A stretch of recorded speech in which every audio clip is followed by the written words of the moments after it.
Cuando encendí la luz de la cocina a las 3 de la madrugada, el miedo que esperaba sentir nunca llegó. En su lugar, llegó algo peor: reconocimiento. La mujer sentada a mi mesa, con las manos cuidadosamente colocadas sobre la superficie de madera, me miraba con una expresión que mezclaba tristeza y determinación. Pero para entender ese momento, debo retroceder 3 semanas, al día en que mi hija Camila me regaló el collar que ahora colgaba de mi cuello, incluso en ese instante de madrugada, porque desde que me lo puse, algo en mí se negaba a quitármelo. Me llamo Rosaura Benítez y tengo 65 años. He vivido una vida que consideraba simple y honesta. Maestra jubilada, viuda hace 10 años, madre de 2 hijos adultos que construyeron sus propias vidas lejos de mí. No de manera dramática, sino de esa forma gradual en que las familias se dispersan cuando los hijos crecen y encuentran sus propios caminos. Camila, mi hija mayor, vino a visitarme un sábado por la tarde. Eso, en sí mismo, era inusual. Las visitas de mis hijos se habían vuelto esporádicas, programadas con semanas de anticipación, breves y llenas de silencios incómodos donde solíamos tener conversaciones fluidas. No sabía cuándo exactamente habíamos perdido la facilidad de estar juntos, pero la pérdida era innegable. «Mamá», dijo Camila mientras tomábamos té en mi sala, «traje algo para ti». Sacó de su bolso una pequeña caja de terciopelo desgastado. Cuando la abrió, dentro había un collar que no había visto en décadas, pero que reconocí instantáneamente. Era el collar de la abuela Elena, mi suegra, quien había muerto cuando Camila era apenas una niña. El collar era hermoso de una manera antigua, una cadena de plata con un medallón ovalado que contenía un diseño intrincado de líneas entrelazadas. Siempre me había parecido elegante, pero extraño, como si perteneciera a otra época, a otro mundo. «¿De dónde sacaste esto?», pregunté, tomando el collar con manos que temblaban ligeramente. «De la casa de la tía Beatriz. Estaba limpiando sus cosas después de que se fue al asilo. Encontré esto en una caja marcada con tu nombre». Beatriz era la hermana menor de mi difunto esposo. Nunca habíamos sido cercanas. Había algo en ella, una distancia que siempre mantuve sin entender por qué. Ahora tenía demencia avanzada y ya no reconocía a nadie. «¿Marcada con mi nombre?», repetí confundida. «Sí, la caja decía, para Rosaura, cuando esté lista. No sé qué significa eso, pero pensé que deberías tenerlo. Era de la abuela Elena, después de todo, parte de nuestra historia familiar». Miré el collar, sintiendo algo que no podía nombrar. Una inquietud, tal vez, o un presentimiento. «¿Lo quieres?», preguntó Camila, malinterpretando mi silencio. «Si no te gusta, puedo guardarlo para mí, o para Lucía cuando sea mayor». Lucía era mi nieta, la hija de Camila, una niña dulce de 8 años, a quien veía aún menos que a mis propios hijos. «No», dije rápidamente. «Me encantaría tenerlo. Es hermoso». «Gracias, hija». Camila sonrió, pero la sonrisa no alcanzó sus ojos. Había algo más que quería decir. Podía sentirlo, pero como había aprendido a hacer durante años, guardó silencio. Y yo, también como había aprendido, no pregunté. Me puse el collar esa misma tarde después de que Camila se fue. Me quedaba perfectamente, como si hubiera sido hecho para mí.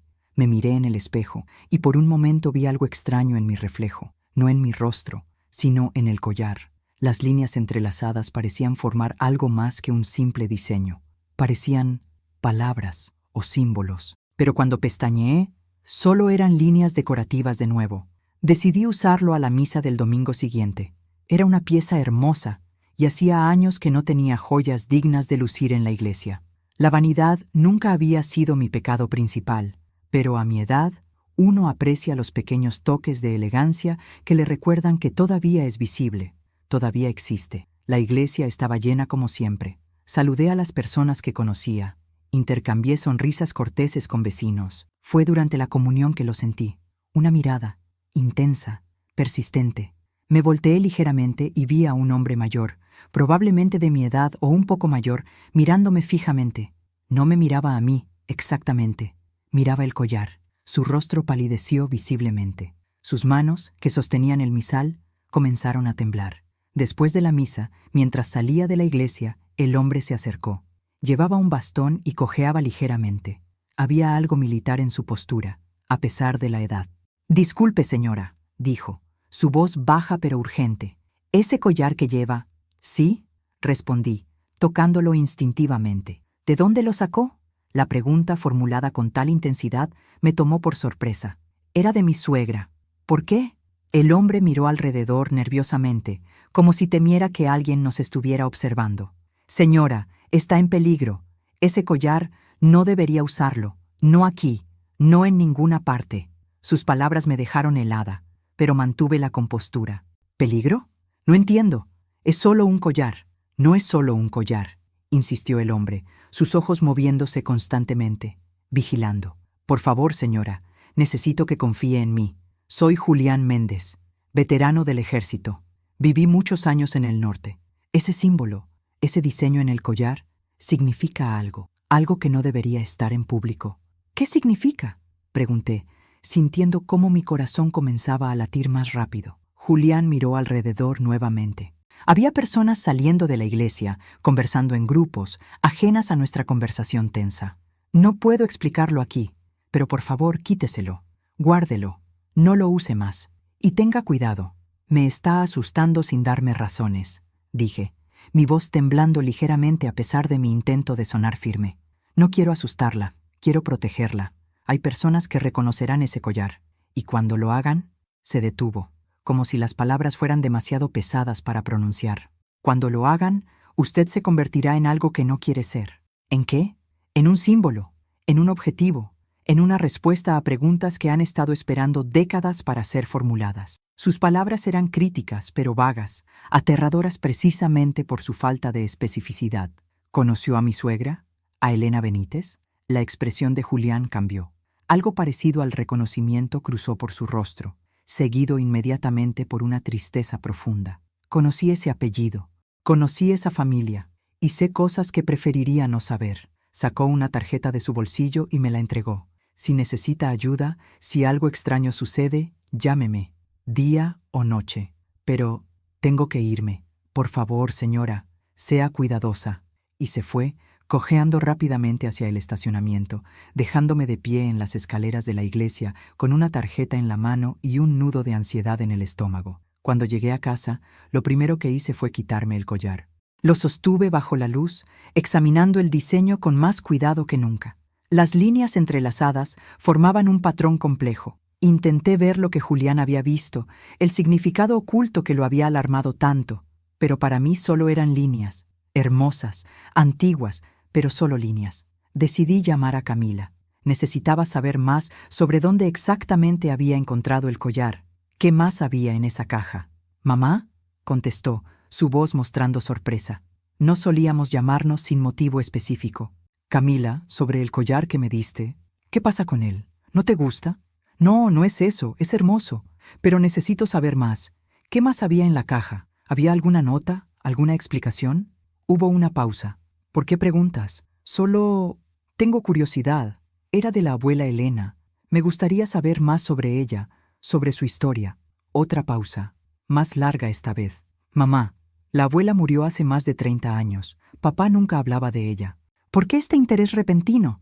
«Porque estoy usando algo que fue suyo y me di cuenta de que sé muy poco sobre la mujer que lo poseyó». «Había algunas fotografías», dijo Camila finalmente, «y un diario, pero está en alemán, creo, o algún otro idioma.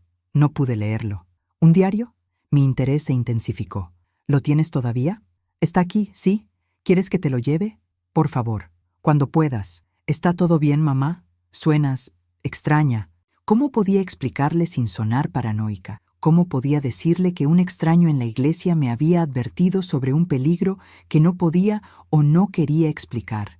Todo está bien, solo curiosidad de una mujer mayor que finalmente tiene tiempo para pensar en su historia familiar. Camila rió suavemente. «Está bien, pasaré mañana después del trabajo. Te llevaré el diario y las fotos». Esa noche no pude dormir bien. Cada ruido en la casa, cada crujido de la madera vieja, me ponía alerta. El collar estaba en mi mesita de noche, en su caja de terciopelo. Lo miraba ocasionalmente, como si esperara que de repente revelara sus secretos. Mi mente vagaba a mi esposo, Héctor, quien había muerto hace 10 años de un problema del corazón. Nunca hablaba de su madre. Cuando yo preguntaba, él cambiaba de tema o daba respuestas vagas. «Era una mujer complicada», decía, «de otra época. Es mejor dejar el pasado donde pertenece. Yo había aceptado esas no respuestas porque así era nuestro matrimonio, superficialmente armonioso, profundamente lleno de silencios. Había cosas que no se decían, preguntas que no se hacían, y yo, en mi deseo de mantener la paz, había aprendido a no insistir. Pero ahora, con Héctor muerto y un collar antiguo alrededor de mi cuello, esos silencios comenzaban a pesar. Camila vino al día siguiente como prometió. Traía una carpeta con fotografías amarillentas y un pequeño cuaderno de cuero gastado. «Aquí está todo lo que había en la caja», dijo, entregándomelo. Abrí el cuaderno. Las páginas estaban llenas de escritura apretada en un idioma que no reconocía.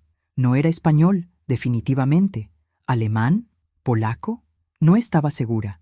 Las fotografías mostraban a una mujer joven y hermosa, con rasgos fuertes y ojos que parecían contener secretos. Elena, mi suegra, a quien apenas había conocido antes de que la enfermedad se la llevara, cuando Héctor y yo apenas llevábamos 2 años casados. Había otras personas en las fotos, hombres con uniformes, mujeres con expresiones serias, edificios que parecían oficiales, importantes. ¿Sabes dónde fueron tomadas estas fotos?, pregunté a Camila. Ella negó con la cabeza. No, papá nunca hablaba de la familia de la abuela. Era como si su vida hubiera comenzado cuando llegó aquí. ¿Llegó aquí? ¿De dónde?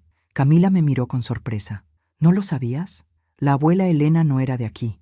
Inmigró en los años 50. Papá nació aquí, pero ella vino de Europa. Esta información que debería haber conocido me golpeó como una revelación. ¿Cómo había vivido tantos años sin saber de dónde venía mi suegra? Después de que Camila se fue, pasé horas examinando las fotografías. Busqué pistas en los fondos, en las ropas, en las expresiones de las personas. Había algo en esas imágenes que me inquietaba, algo que no podía nombrar pero que sentía en lo profundo de mi ser. Una de las fotografías llamó especialmente mi atención. Elena estaba de pie junto a un edificio grande y formal. Llevaba puesto el collar. Lo reconocí inmediatamente, brillando contra su cuello en la imagen en blanco y negro. Pero había algo más. En la foto, varias personas más llevaban collares similares. No idénticos, pero con el mismo tipo de diseño entrelazado. ¿Qué significaba? ¿Era algún tipo de organización? ¿Un grupo? ¿Una hermandad? Decidí visitar a la única persona que tal vez podría darme respuestas, la tía Beatriz. Aunque tenía demencia avanzada, tal vez en un momento de lucidez podría decirme algo. El asilo donde vivía Beatriz estaba a media hora de mi casa. Era un lugar limpio y triste, como todos los asilos, lleno de personas que habían vivido vidas completas y ahora esperaban el final en habitaciones pequeñas, con vistas a jardines que nunca visitaban. Beatriz estaba en su habitación, sentada en una silla junto a la ventana. Tenía 78 años y se veía mucho mayor. Su cabello blanco estaba cuidadosamente peinado por las enfermeras, pero sus ojos estaban vacíos, mirando algo que solo ella podía ver. «Beatriz», dije suavemente sentándome junto a ella, «soy Rosaura, la esposa de Héctor». No hubo respuesta, ni siquiera un parpadeo de reconocimiento. «Vine a preguntarte sobre el collar de Elena. Camila lo encontró en tus cosas». «Nada». Saqué el collar de mi bolso y lo sostuve frente a ella. «Este collar, ¿puedes decirme algo sobre él?». Por un momento, nada cambió. Pero entonces, lentamente, los ojos de Beatriz se enfocaron. Miró el collar y algo pasó por su rostro. Miedo, horror y algo más profundo, reconocimiento. «El símbolo», susurró, su voz rasposa por el desuso. «Lo trajiste aquí». Mi corazón saltó. «¿Qué símbolo? ¿Qué significa?». «No debiste». Su voz se quebró. «No debiste traerlo. Ellos lo verán. Ellos sabrán». «¿Quiénes? ¿Quiénes sabrán?». Beatriz comenzó a agitarse, sus manos temblando. Elena hizo cosas terribles, y cuando la gente las descubra, cuando vean el símbolo, vendrán por respuestas. ¿Qué cosas hizo Elena? Pero la lucidez se estaba desvaneciendo tan rápido como había llegado. Los ojos de Beatriz se volvieron vidriosos nuevamente, su atención alejándose de mí y del collar. «Beatriz, por favor, necesito entender». «Pregúntale a Adriana», murmuró. «Adriana Lozano. Ella sabe, ella siempre supo». ¿Quién es Adriana Lozano? Pero Beatriz ya se había ido, perdida nuevamente en los laberintos de su mente fragmentada. Salí del asilo con más preguntas que respuestas. ¿Quién era Adriana Lozano? ¿Cómo encontrarla? ¿Y qué había hecho Elena que era tan terrible? Durante los siguientes 2 días, intenté investigar. Busqué el nombre Adriana Lozano en Internet, en directorios telefónicos, en registros públicos. No encontré nada útil. Había muchas personas con ese nombre, pero ninguna conexión obvia con mi familia. También intenté traducir el diario de Elena. Llevé páginas fotografiadas a una profesora de idiomas en la universidad local. Ella confirmó que estaba en alemán, pero era un alemán antiguo, formal, difícil de traducir sin contexto. Necesitaría días para traducir todo esto, me dijo. Y aún así, hay palabras que no reconozco. Podrían ser nombres de lugares o términos específicos de una época. ¿Puede traducir aunque sea algo? ¿Una entrada completa? Ella miró las páginas y eligió una del medio del diario. Pasó varios minutos estudiándola, haciendo anotaciones. Esta entrada es de 1951, dijo finalmente. Habla de un viaje, de dejar algo atrás. Hay una línea aquí que dice, lo que hice era necesario. Me dijeron que era necesario, pero los gritos nunca dejan de sonar en mis sueños. Un escalofrío recorrió mi columna. ¿Qué más dice? Habla de un collar, de símbolos, de cómo algunos portarán las marcas de lo que hicieron y otros llevarán las marcas de lo que se les hizo, y que ella eligió ser portadora porque era más fácil que ser marcada. No entiendo. ¿Qué significa eso? La profesora negó con la cabeza. Sin más contexto es difícil decirlo, pero señora Benítez, esto suena a memorias de conflicto, de tiempos difíciles. ¿Su suegra vivió durante la guerra? ¿Qué guerra? La Segunda Guerra Mundial. Las fechas coincidirían. Si ella nació en los años 20 y escribió esto en 1951, la Segunda Guerra Mundial, Elena habría sido una mujer joven durante ese tiempo, en Europa, en Alemania, tal vez, dado el idioma del diario. Las piezas comenzaban a formar una imagen, pero era una imagen que no quería ver, que no quería que fuera verdad.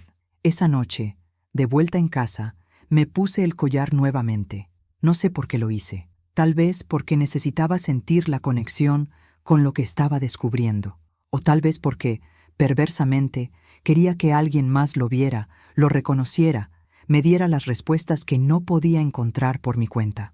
Me quedé dormida tarde, el collar todavía alrededor de mi cuello, el diario de Elena en mi mesita de noche. Fue 3 noches después del encuentro con Julián en la iglesia, cuando me desperté a las 3 de la madrugada con un ruido en mi cocina. El ruido era sutil, pero inconfundible. El sonido de alguien moviéndose con cuidado, tratando de no hacer ruido pero sin lograrlo completamente. Una silla siendo movida. El crujido del piso de madera. Mi primer instinto fue el pánico. Debí haber llamado a la policía, debí haberme encerrado en mi habitación. Pero algo más fuerte que el miedo me impulsó a levantarme. La necesidad de saber.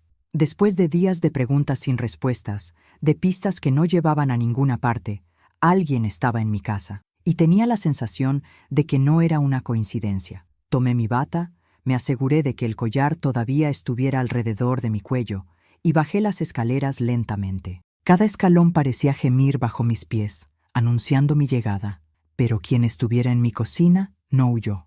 Cuando llegué a la puerta de la cocina, respiré profundamente y encendí la luz. Una mujer estaba sentada a mi mesa.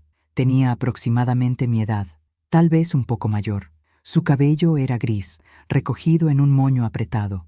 Sus manos descansaban sobre la mesa, calmadas, como si estuviera esperando en una sala de espera y no en la cocina de una extraña a las 3 de la madrugada. «No grite, por favor», dijo inmediatamente, su voz suave pero firme. «No estoy aquí para hacerle daño. Estoy aquí porque necesitamos hablar». «¿Quién es usted?», logré preguntar, mi voz más estable de lo que esperaba. «Adriana Lozano».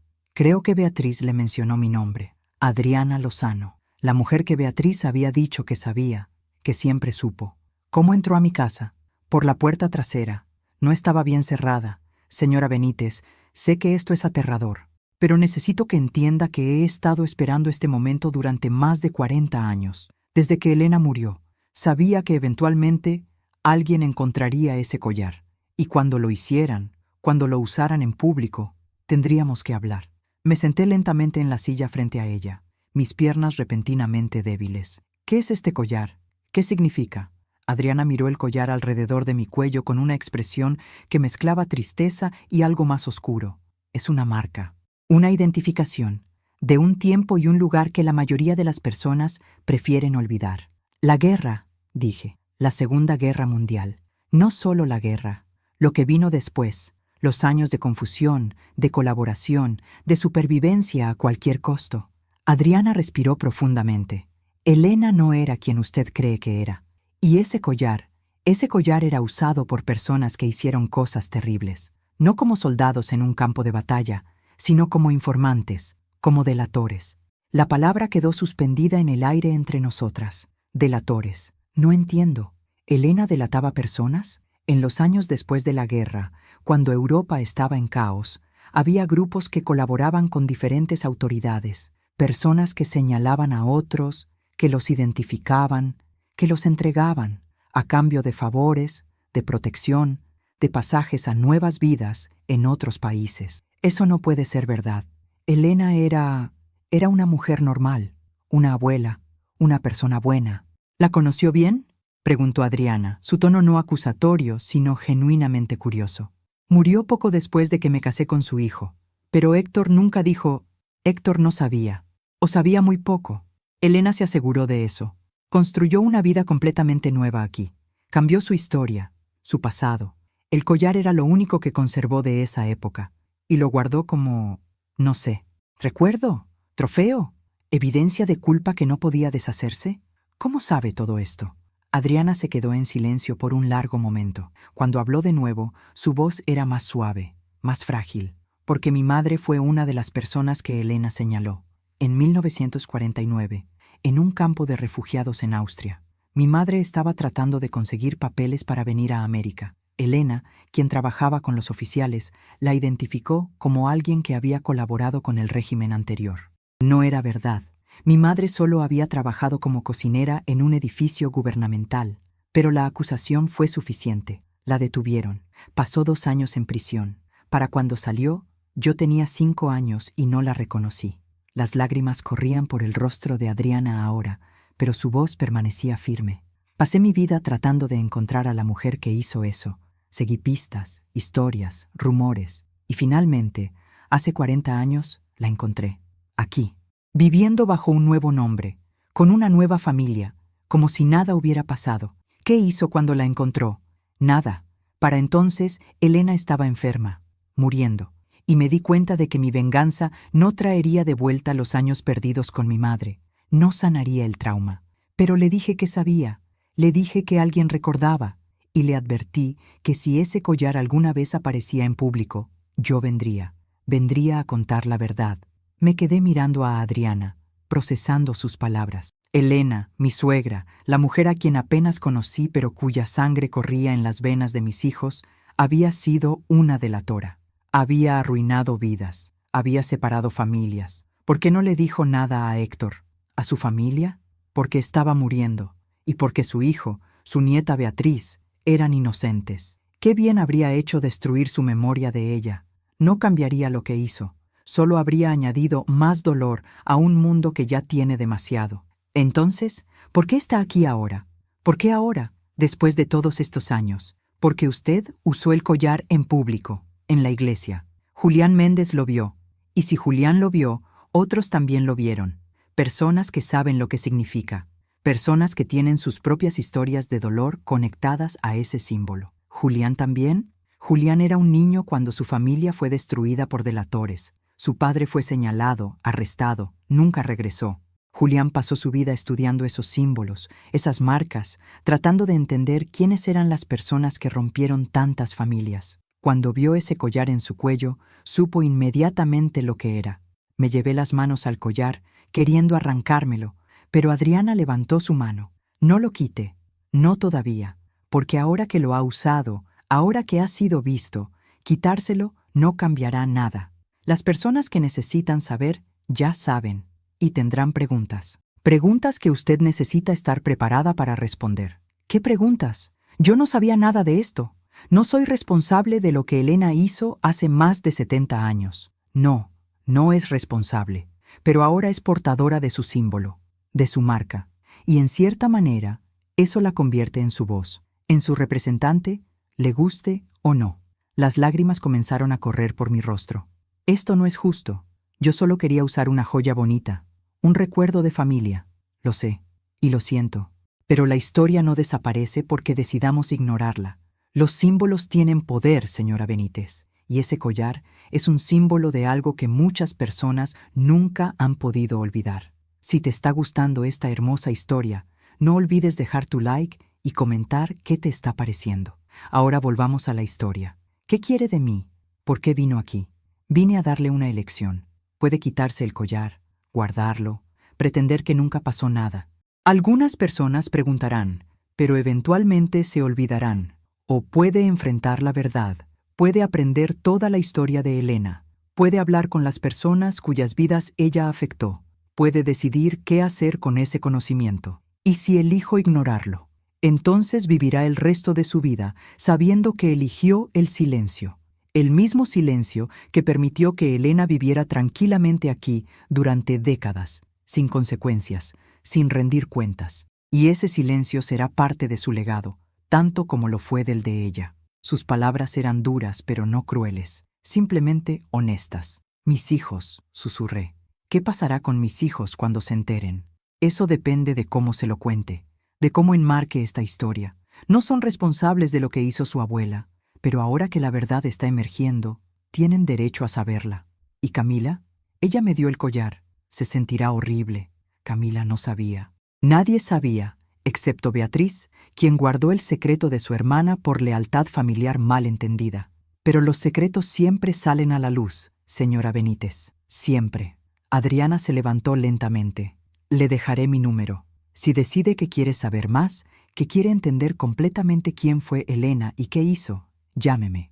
Tengo documentos, testimonios, historias de las personas afectadas, pero si decide que es demasiado, que prefiere no saber, también lo entenderé.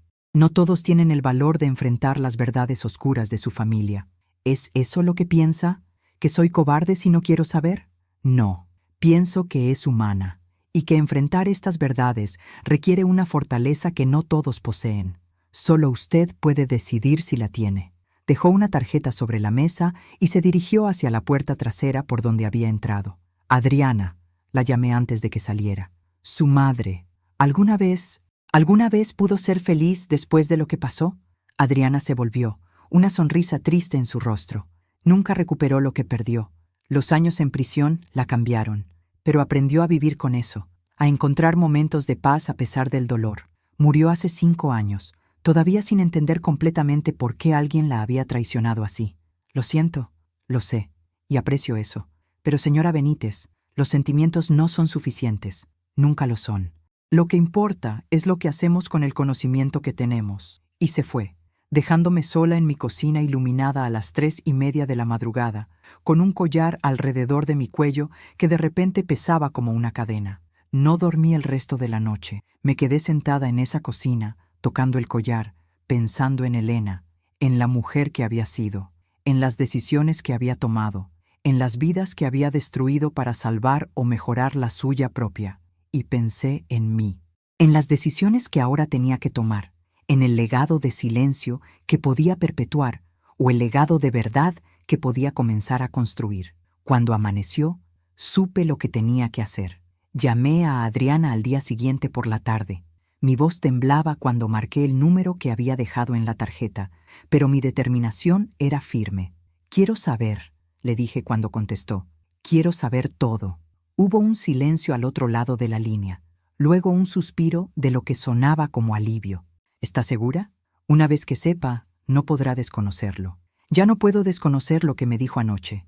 El silencio no me devolverá la ignorancia, solo me haría cómplice. Entonces nos reuniremos. Pero primero, señora Benítez, necesito que hable con su familia, con sus hijos. Esto los afectará a ellos también, y merecen escucharlo de usted antes de que lo descubran de otra manera». Tenía razón. Camila y mi hijo menor, Roberto, necesitaban saber. Pero la idea de contarles me aterraba de una manera que no había experimentado en años. Esa tarde, llamé a ambos y les pedí que vinieran a casa el fin de semana. Ambos detectaron la urgencia en mi voz. «¿Estás bien, mamá?», preguntó Roberto preocupado. ¿Pasó algo con tu salud? Estoy bien físicamente, pero hay algo que necesito contarles, a los dos, juntos. El sábado llegaron. Camila trajo a Lucía, mi nieta. Roberto vino solo. Su esposa había tenido que trabajar. Se sentaron en la sala, mirándome con preocupación evidente. «¿Qué pasa, mamá?», preguntó Camila. «Nos estás asustando». Antes de empezar, dije, tocando el collar que todavía llevaba puesto, necesito que entiendan que lo que voy a contarles cambiará cómo ven nuestra historia familiar. Y lo siento profundamente por eso. Pero el silencio ya no es una opción. Les conté todo. Desde el momento en que Camila me dio el collar, pasando por el encuentro con Julián en la iglesia, mi visita a Beatriz y finalmente la visita nocturna de Adriana. Les conté sobre Elena, sobre lo que había hecho, sobre el símbolo que ahora colgaba de mi cuello. El silencio que siguió fue absoluto. Camila tenía las manos sobre la boca, los ojos llenos de lágrimas. Roberto estaba pálido, su mandíbula apretada. «No puede ser verdad», susurró Camila finalmente. «La abuela Elena». Papá nunca dijo nada. Papá no sabía. Beatriz sabía, pero guardó el secreto. «¿Y ahora qué?», preguntó Roberto, su voz tensa. «¿Qué se supone que hagamos con esta información?» «No lo sé completamente, pero sé que no podemos ignorarla. Adriana me ofreció mostrarme documentos, evidencia. Hay personas que todavía llevan el dolor de lo que Elena hizo, y creo que les debemos al menos reconocer que sucedió».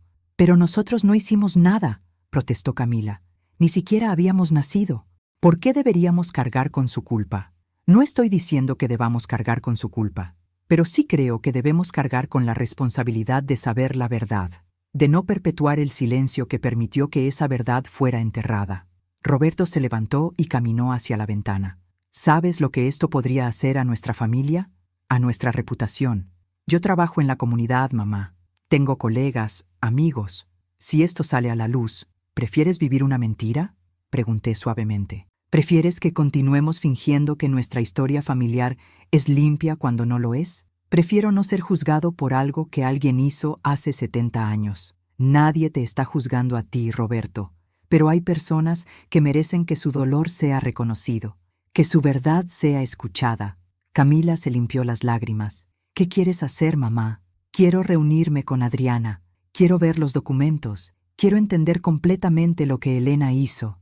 Y luego, no estoy segura, pero siento que es lo correcto». «¿Y el collar?», preguntó Camila mirándolo. «¿Qué harás con él?». Toqué el medallón, sintiendo su peso. «No lo sé. Parte de mí quiere destruirlo, enterrarlo, hacer que desaparezca. Pero otra parte siente que sería como borrar evidencia, como pretender que nada de esto pasó».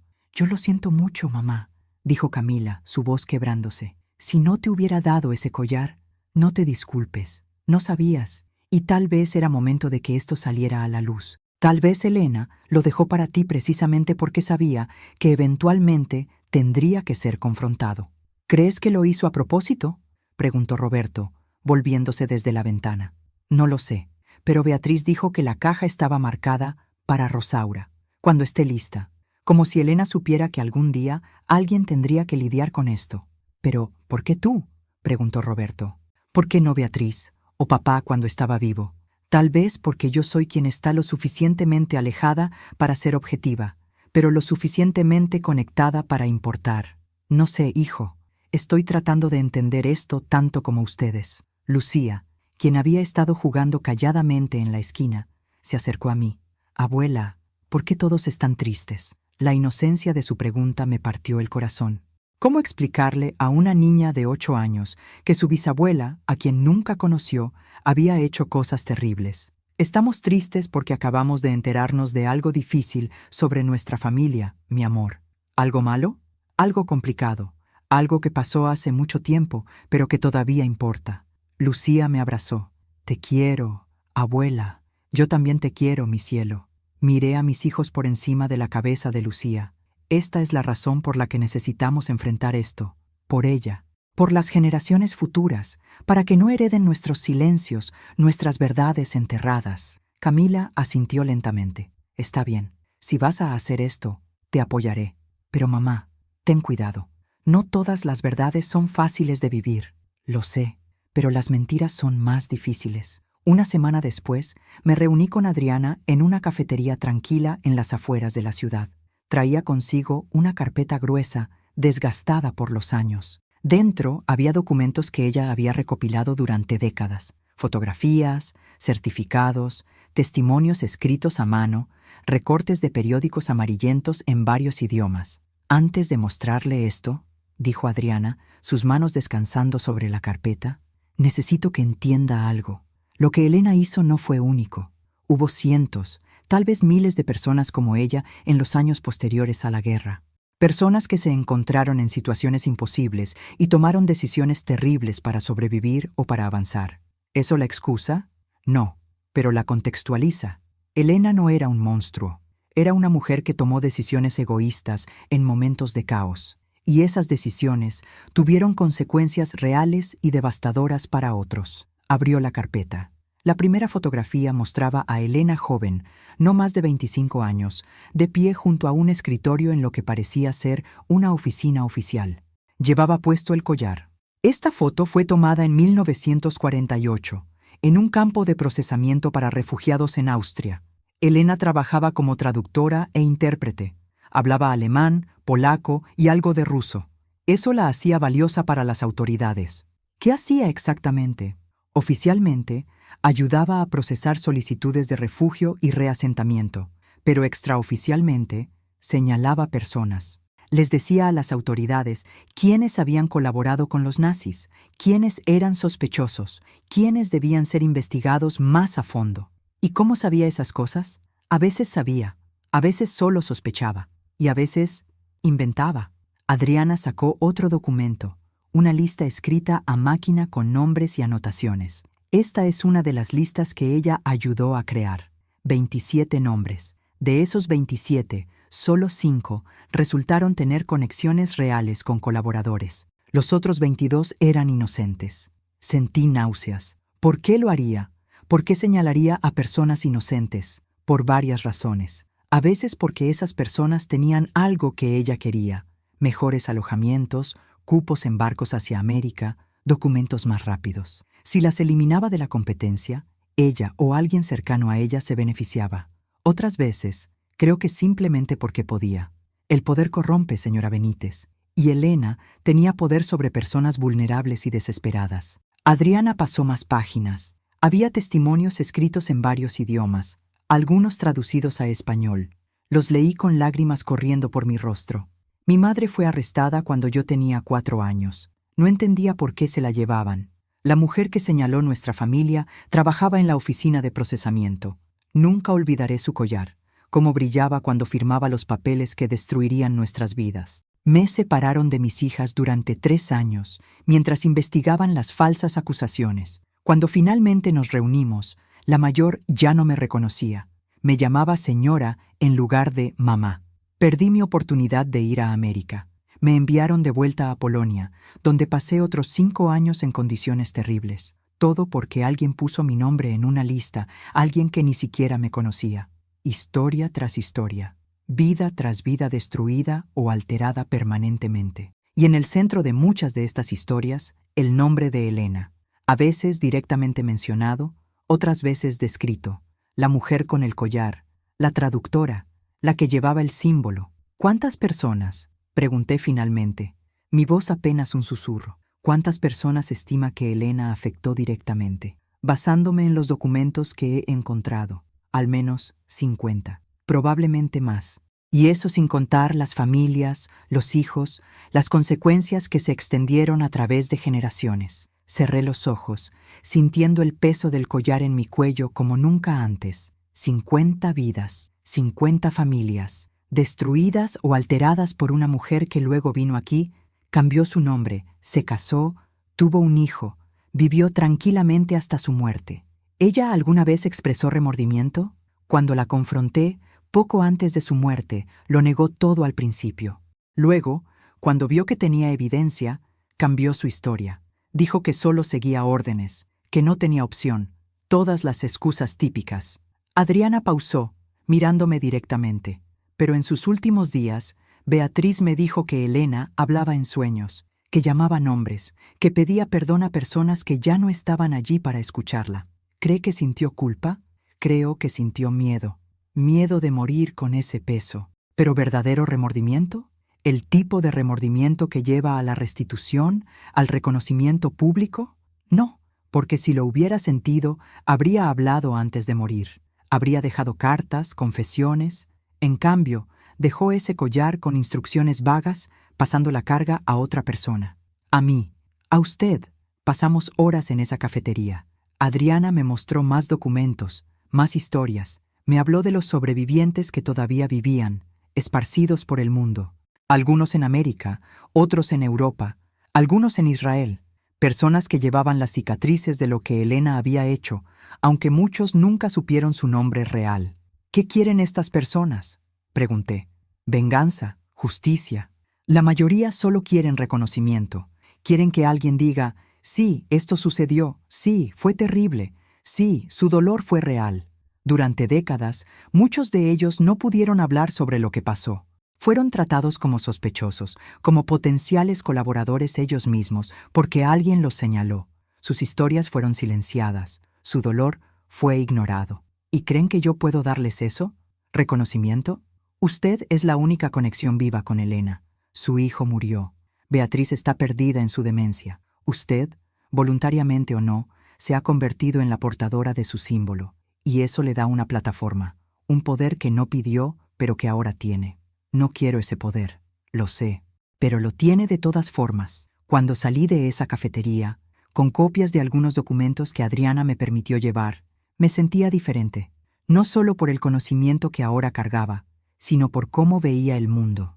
Caminé por las calles de mi ciudad, mirando a las personas pasar, y me pregunté, ¿cuántas de ellas cargaban secretos familiares como este? ¿Cuántas historias enterradas, verdades incómodas, culpas heredadas existían bajo la superficie de vidas aparentemente normales? Durante los días siguientes, comencé a notar algo extraño. Personas que me conocían de toda la vida comenzaron a mirarme diferente, no de manera obvia, pero lo sentía. En el supermercado, en la iglesia, caminando por el parque. Miradas que duraban un segundo más de lo normal. Conversaciones que se detenían cuando me acercaba. Julián me llamó una tarde. Señora Benítez, ¿todavía tiene el collar? Sí. ¿Por qué? Porque las personas están hablando. La comunidad es pequeña. Cuando Adriana comenzó a reunirse con usted, otros notaron. Y ahora hay rumores, preguntas. ¿Qué tipo de preguntas? Sobre su familia, sobre Elena. Hay personas aquí, en esta ciudad, que también fueron afectadas por lo que pasó en esos años. No directamente por Elena, pero por el sistema del que ella era parte. Y el collar es un símbolo que reconocen. ¿Qué quiere decir? Quiero decir que sin intentarlo, usted se ha convertido en un punto focal, en una representación visible de algo que muchos habían tratado de olvidar. Esa noche, de pie frente al espejo, me miré con el collar puesto. Ya no veía una joya bonita, veía una marca, un símbolo de culpa heredada. Y me di cuenta de algo que me heló la sangre. Incluso si me lo quitaba ahora, incluso si lo destruía o lo enterraba, no cambiaría nada. Las personas ya sabían, ya me habían visto con él, ya me habían asociado con lo que representaba. Llamé a Camila, necesitando escuchar la voz de mi hija. Mamá, ¿estás bien? Suenas extraña. Camila, ¿recuerdas que te dije que el conocimiento cambia las cosas de manera irreversible? Sí. No me di cuenta de cuán completamente verdadero era eso. Ahora que sé lo que Elena hizo, ahora que otras personas saben que yo sé, algo ha cambiado. No solo en cómo veo la historia de nuestra familia, sino en cómo el mundo me ve a mí. ¿Qué quieres decir? Las personas me miran diferente ahora, como si llevara la culpa de Elena en mi piel. Y me pregunto si alguna vez podré volver a sentirme simplemente como Rosaura, o si siempre seré la nuera de Elena, la que lleva el collar, la que sabe. Mamá, tú no eres responsable. Lo sé. Racionalmente, lo sé. Pero la culpa heredada no es racional. Es visceral. Y ahora la llevo. ¿Le guste o no?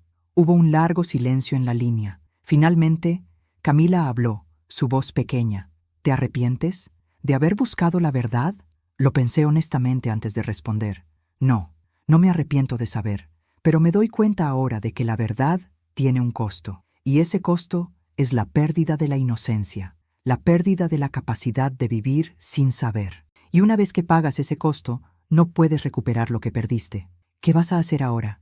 No lo sé completamente, pero sé que no puedo seguir usando este collar como si no significara nada. Y sé que no puedo simplemente guardarlo y pretender que esta conversación nunca sucedió. Tengo que decidir qué hacer con este conocimiento. Cómo honrar el dolor de las personas afectadas sin destruir completamente la memoria de nuestra familia. ¿Es eso posible? ¿Honrar a las víctimas y a la familia al mismo tiempo? No lo sé, hija, pero tengo que intentarlo. Han pasado 6 meses desde aquella noche en la cafetería con Adriana. 6 meses desde que vi los documentos, leí los testimonios, entendí completamente lo que Elena había hecho. Y en esos 6 meses he aprendido que vivir con la verdad es muy diferente a descubrirla. El collar está ahora en una caja de seguridad en el banco. No pude destruirlo, como algunos me sugirieron. Tampoco pude seguir usándolo. Se quedó en un limbo, como yo misma, ni completamente presente, ni completamente ausente, existiendo en un espacio entre el reconocimiento y el olvido. Adriana me presentó a 3 sobrevivientes que todavía viven en la región. Nos reunimos en mi sala una tarde de otoño. Eran ancianos ahora, como yo, con rostros marcados no solo por los años, sino por memorias que nunca se desvanecieron. Les pedí perdón en nombre de Elena. No porque fuera mi responsabilidad, sino porque alguien tenía que hacerlo. Y las palabras, por inadecuadas que fueran, eran mejor que el silencio. Uno de ellos, un hombre llamado Samuel, me miró con ojos que habían visto demasiado. El perdón es complicado, señora Benítez. No puedo perdonar a Elena, porque ella nunca pidió perdón. Pero puedo agradecerle a usted por no esconder la verdad, por no proteger su memoria a costa de la nuestra. Ese agradecimiento dolió más que cualquier acusación, porque me hizo darme cuenta de cuántas familias probablemente habían hecho exactamente eso, proteger la memoria de sus seres queridos a costa de las verdades incómodas. Mis hijos han lidiado con esto a su manera.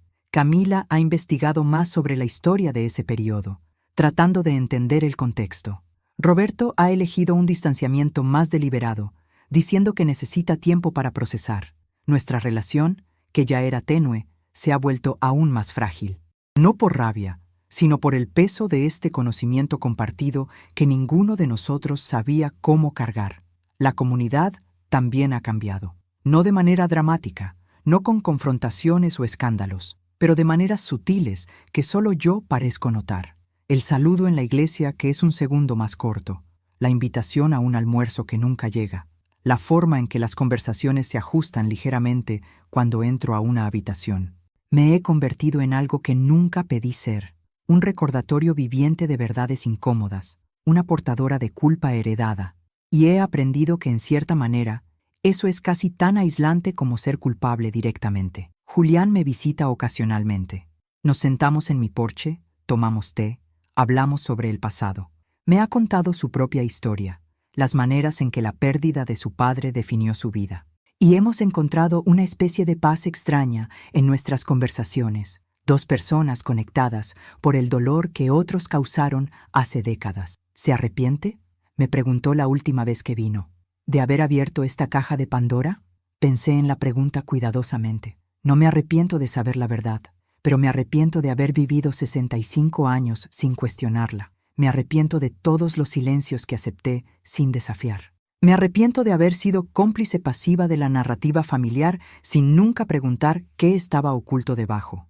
Ahora, mientras escribo estas palabras en mi diario, sé que esta es mi verdad. Algunas verdades no te matan, pero tampoco te dejan vivir en paz. Te transforman en algo diferente, algo que existe entre 2 mundos, el mundo de la inocencia que perdiste y el mundo del conocimiento que no pediste. Todavía voy a la iglesia los domingos, todavía saludo a mis vecinos, todavía preparo la cena para mis hijos cuando vienen, aunque vienen menos ahora. Todavía soy Rosaura Benítez, maestra jubilada, viuda, madre, abuela. Pero también soy otra cosa. Soy la guardiana de una verdad que cambió cómo mi familia se ve a sí misma. Soy el puente entre las víctimas de Elena y el mundo que preferiría olvidar. Soy la mujer que usó un collar sin saber lo que significaba y ahora nunca podrá dejar de saberlo. Y he aprendido que esto es lo que significa heredar el pasado. No solo las fotografías bonitas y las historias agradables, sino también las sombras, las culpas, las decisiones terribles que nuestros antepasados tomaron y que ahora nosotros debemos reconocer. No hay redención completa en esta historia. No hay momento en que todo se resuelve y todos podemos seguir adelante. Hay solo esto, el conocimiento de que vivimos sobre capas de historia, algunas hermosas y otras horribles, y que negarlas no las hace desaparecer. El collar permanece en su caja de seguridad. Algún día, tal vez lo done a un museo de historia, donde puede servir como educación en lugar de adorno. O tal vez mis hijos decidirán qué hacer con él cuando yo me haya ido. No es mi decisión sola, pero por ahora vivo con lo que sé. Vivo en un mundo que me ve diferente. Vivo con la certeza de que la inocencia, una vez perdida, nunca puede ser recuperada. Y vivo con la responsabilidad de asegurar que las voces silenciadas durante tanto tiempo finalmente sean escuchadas, aunque sea a través de mí, aunque sea demasiado tarde para muchos. Esta es mi verdad, esta es mi carga, y la llevaré hasta el final de mis días, no porque quiera, sino porque ahora que sé, no saber ya no es una opción. Algunas verdades te liberan, otras te atan de maneras que nunca esperaste. Y aprender a vivir con esa diferencia es, tal vez, la lección más difícil de todas. Gracias por acompañar a Rosaura en este profundo y complejo viaje de descubrimiento, verdad y responsabilidad heredada. Esta historia nos recuerda que el pasado nunca está completamente enterrado y que enfrentar verdades incómodas, aunque doloroso, es parte de nuestra humanidad. Si esta historia te hizo reflexionar sobre la importancia de conocer nuestra historia familiar, no olvides dejar tu like y suscribirte al canal. Cuéntanos en los comentarios, ¿crees que Rosaura tomó la decisión correcta al buscar la verdad? ¿Alguna vez has descubierto algo inesperado sobre tu historia familiar? ¿Cómo lidiarías con una verdad así? Tu perspectiva puede abrir conversaciones importantes. Comparte esta historia con alguien que valore las reflexiones profundas sobre el pasado, la memoria y las decisiones difíciles. Nos vemos en la próxima historia. Hasta pronto.